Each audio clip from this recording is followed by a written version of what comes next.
May 3, 1882 was Rizal's first time to travel abroad. He boarded the Salvadora using a passport of Jose Mercado, which was procured for him by his uncle Antonio Rivera, father of Leonor Rivera.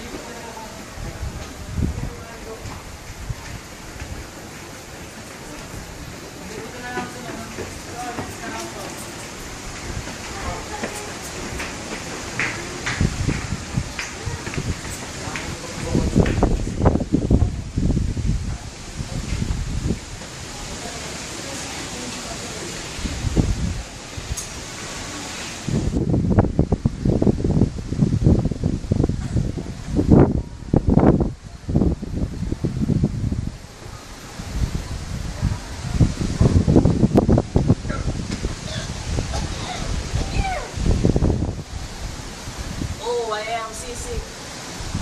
I hate being like this.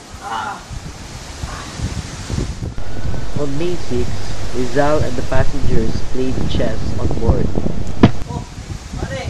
Oh, laro tayo ng chess. Sige ba? Kapag, tara, alin ako. Dito na lang tayo. Sige, nakakaboring dito sa barko. Sige. Marunong kami yan? Medyo. Gamay na lang, di ako marunong. Marami na. Okay.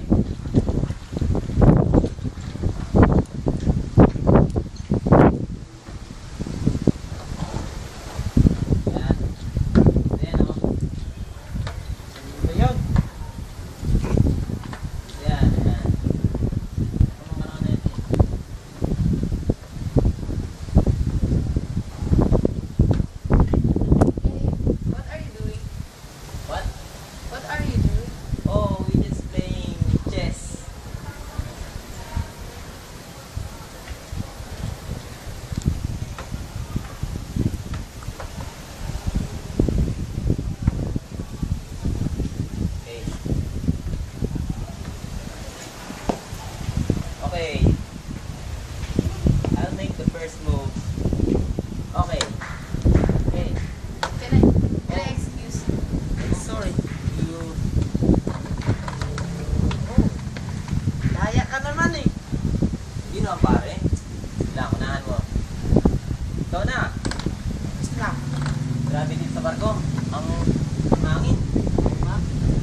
Taga saan ka ba? Taga-Kalamba ako, ikaw. Sorry. Fort Santiago. Taga doon ka? Sige, laro muna tayo. Ako na, teka lang. Okay.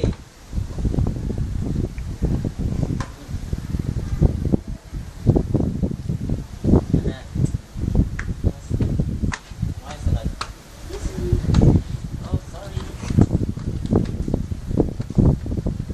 Nabulat tayo dito pare. Dito tayo. Banda. Doon sa taas. Sige. Tayo kumataan dito.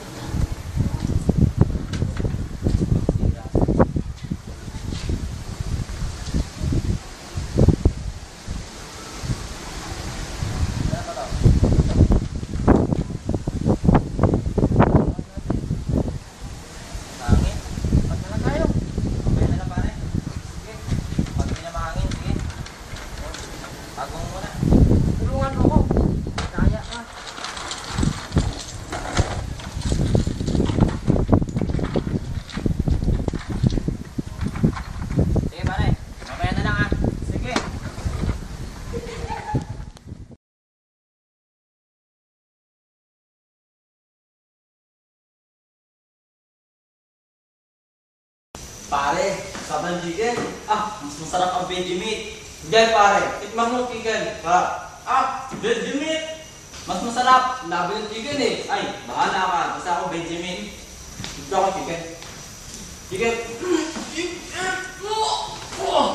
Yan, sabi ko sa'yo, veggie meat. Manok-manok ka kasi. Yan. Eat veggie meat, eat more. After Spain, June 20, 1883, Rizal visited the Lariboisier Hospital where Felix Pardo de Tavera was an extern. Here, he observed the examination of the different diseases of women.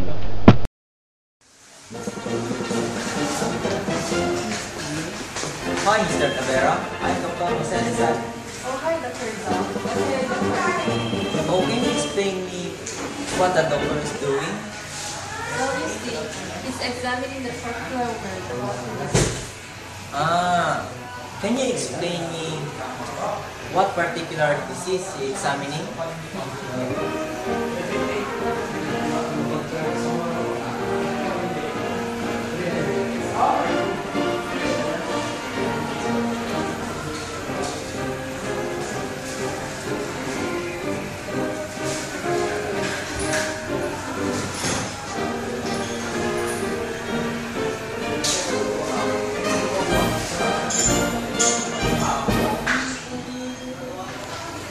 Thank you, Mr. Tavera.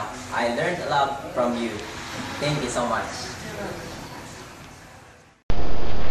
May 14, 1887, Rizal and Viola attended the session of the Board of Directors of the Tourist Club in Les Meurites through the invitation of Professor Blumentritt, who was the club secretary. They were cordially received by the president of the club, Jose Crombols. Rizal delivered an extemporaneous speech in German, which was very much applauded by the audience. Good morning, Professor Blumentritt. Good morning, Dr. Rizal. Good to see you here. Well, excuse me, Mr. President. Oh, wait. Our President Chair, Jose Cromos, are requesting you to deliver a speech in German.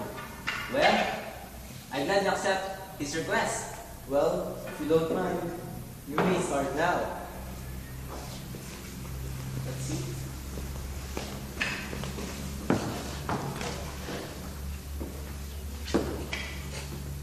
Guten Abend, Michel und Männer. June 13, 1887, Rizal sent a letter to Fernando Cannon requesting him to sell the copies of the Noli not less than 5 pesetas per copy. Cannon was given 10% commission for the copies sold. June 19, 1887, with Maximo Viola, Rizal celebrated his 26th birthday in Geneva, Switzerland. His attitude towards revolution was manifested in his letter to Blumentritt on the following terms. I do not have interest in taking part in any conspiracy, which seems to me very premature and risky. But if the government obliges it to us, meaning when no other hope is left for us than search for our perdition in war, when the Filipinos prefer to die supporting misery, then I shall also become supporter of violent means. It is on the hands of Spain whether to select peace or perdition, because it is evident fact which we all know that we are patient, very patient and peaceful. Mr. Cannon, I would like you to sell the copies of the Noli Me Tangere not less than 5 pesetas per copy. Thank you. Signed, Dr. Jose P. Rizal.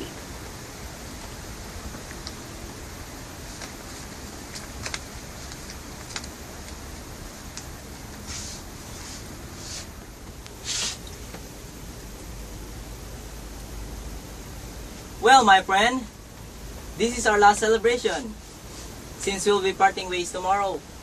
Thank you for accompanying me. Well, I'm thankful for letting me accompany you. Let's cheers, my friend. Cheers. Cheers. Thank you. You're welcome. March 4, 1888, he wrote Blumentritt about the honesty, courtesy, cleanliness, and industry of the Japanese people. However, he also expressed his disgust on the use of the mandarin jinrikisha.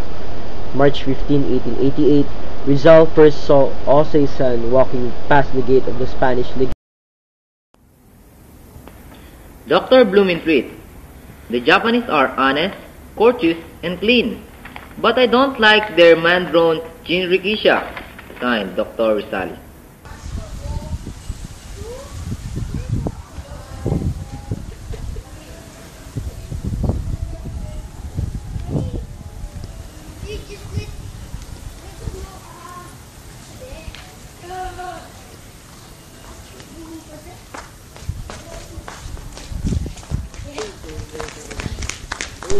And Rizal was mesmerized by her beauty.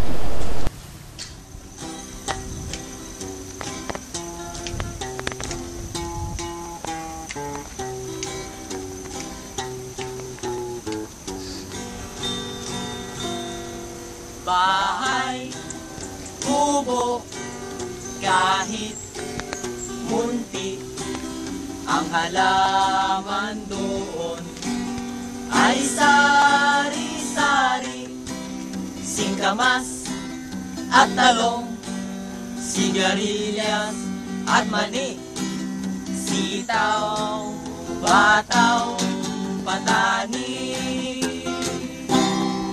bundol, patola, upot, kalabasa, at saka mayroon pa labanos, mustasa, sibuyas, kamatis, bawang at luya, sa paligid